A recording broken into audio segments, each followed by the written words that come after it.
Сегодня в Севастополе премьера. Фильм «Я тоже русский. Две мечты сербского поэта». Перед показом мы поговорим с ее режиссером Юлией Войновой-Жунич.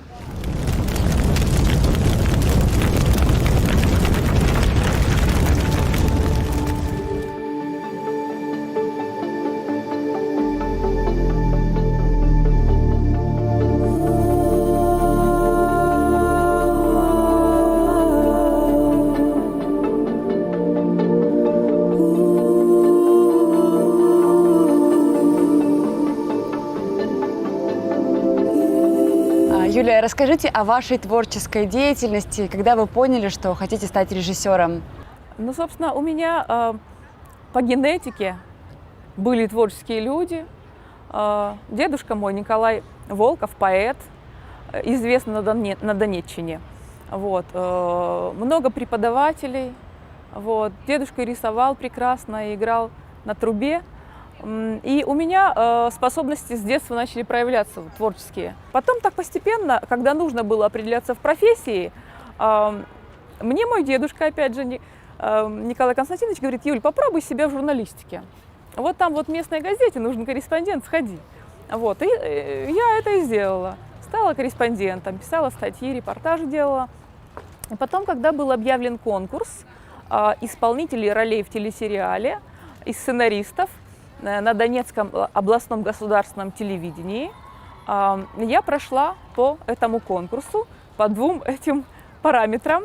Это был проект, назывался «Молодежный коридор». Алевтина Михайловна Ворожцова его начала, режиссер и журналист, и она впоследствии стала мне телемамой, так называю ее я, и множество других молодых людей, кому она дала путевку в жизнь, обучив секретам телеискусства. Я была внештатным автором на телевидении, потом стала ассистентом режиссера, потом режиссером. Вот. И были международные конкурсы, ну, всеукраинские, международные, были победы. Вот, кстати, в Севастополе в 2005 или 2006 году мой фильм участвовал в кинофестивале «Победили вместе» и, в общем-то, награжден диплом лауреата. Мой фильм «Благословение», посвященный духовному отцу, протоиерею Михаилу Илларионову. Он, в общем-то, принимался зрителями стоя. Вот. То есть вы уже в Севастополе не впервые, даже на кинофестивале тоже? Да. Я знаю, что в этом фильме вы в фильме «Я тоже русский», да. Вы и режиссер, и автор, и даже занимаетесь музыкальным И оформлением. оператор тоже, и да. оператор, да, и без образования еще. Ну, Как? это же школа жизни. Донецкое областное государственное телевидение – это одно из первых в Союзе. И это была кузница кадров на весь Советский Союз. Лучшие специалисты вышли оттуда. Вот. Поэтому и я поражаюсь и благодарю этих людей, которые были там со мной. Это великолепные и люди с большой буквы, и специалисты с большой буквы. Тогда расскажите, вот как проходила работа над фильмом, какие возникали сложности и как вы справлялись вот с такой нагрузкой? Фильм монтировался онлайн при помощи интернета.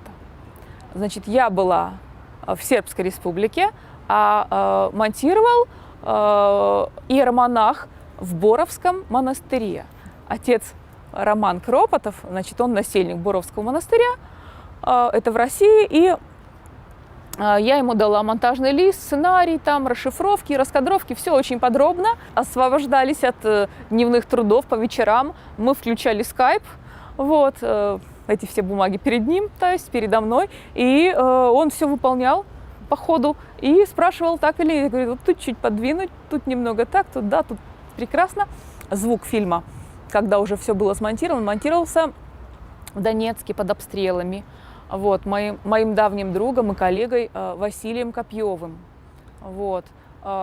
Вообще фильм представляет на кинофоруме «Золотой Витязь», фильм представляет 3 государства. Это Республика Сербская, потому что, ну, в основном, конечно же, съемки проходили там, и коллектив, который участвовал, в основном это сербы Сербской Республики.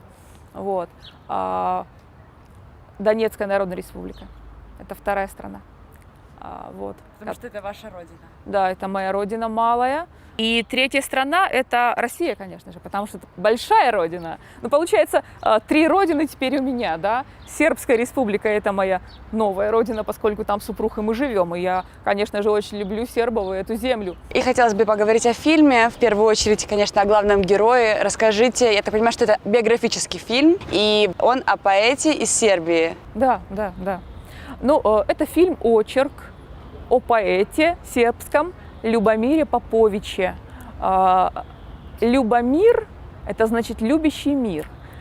И он, как герой фильма, призывает все народы, не только православные, вообще все народы, которые хотят жить в мире, к единению и сотрудничеству, взаимодействию.